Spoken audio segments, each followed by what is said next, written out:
Kumusta mga bata? Tayo ngayon nasa kindergarten quarter 3 week 6. Ang ating content focus ay Pilipinas ang aking bansa. Tara, samahan nyo ngayon si Teacher Julie para talakayin natin ang ating paksa ngayong linggo. Huwag kalimutan i-like, share, and follow ang ating YouTube channel para hindi kayo mahuli sa ating mga latest uploads. Unang araw, maraming likas na yaman sa Pilipinas, kabilang dito ang iba't ibang hayop sa ating kapaligiran. Ano-ano ang mga hayop na alam mo na nakikita natin dito sa Pilipinas? Maaari niyo bang sabihin ngayon sa atin?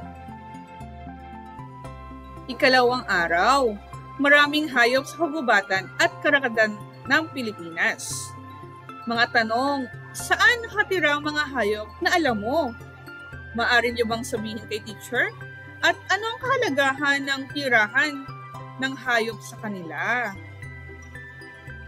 Ikalawang araw, makikita natin ngayon mga bata ang mga hayop na nakakatira sa kagubatan.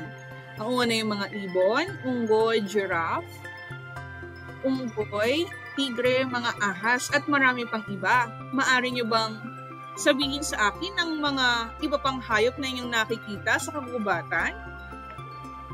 Ngayon naman ay ang mga hayop na nakatira sa karagatan.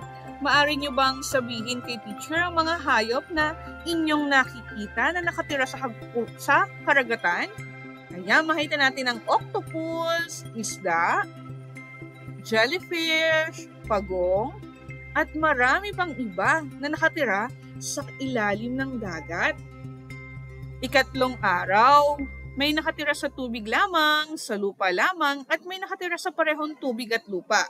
Ano ang kaugnayan ng bahagi ng katawan ng mga hayop sa kanilang mga tirahan at pagkilos?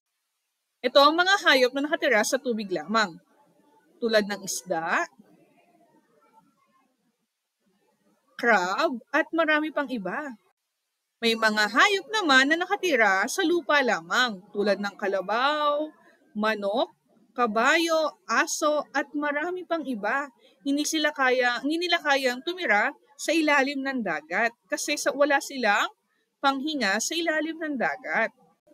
Meron namang mga hayop na nakatira sa parehong tubig at lupa tulad ng pagong, palaka, buwaya, ahas, suso. Maaari silang tumira sa tubig at sa lupa.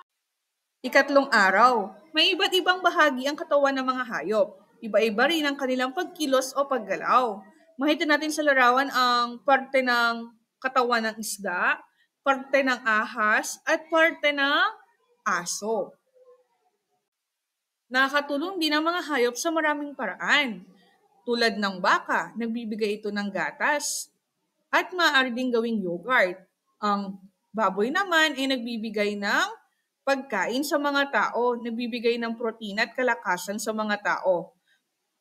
Ano pa ang naigagawa o nagagawa ng mga hayop sa ating komunidad? Ikalimang araw, dapat tulungan at alagaan natin ang mga hayop. Nakakaramdam sila ng sakit at hindi nila palaging kayang alagaan at ipagtanggol ang kanilang mga sarili. Kaya kailangan nila ng tulong mula sa mga tao. Nakakatulong ang maraming hayop sa kapwa hayop sa mga halaman, kapaligiran at mga tao. Kapag tinulungan natin at inalagaan natin sila, para rin natin na ating mga ibang mga hayop, ang kapaligiran at ang ibang mga tao.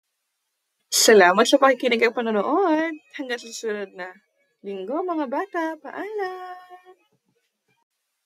Salamat sa pakikinig at panonood. Hanggang sa susunod na linggo mga bata. Paalam!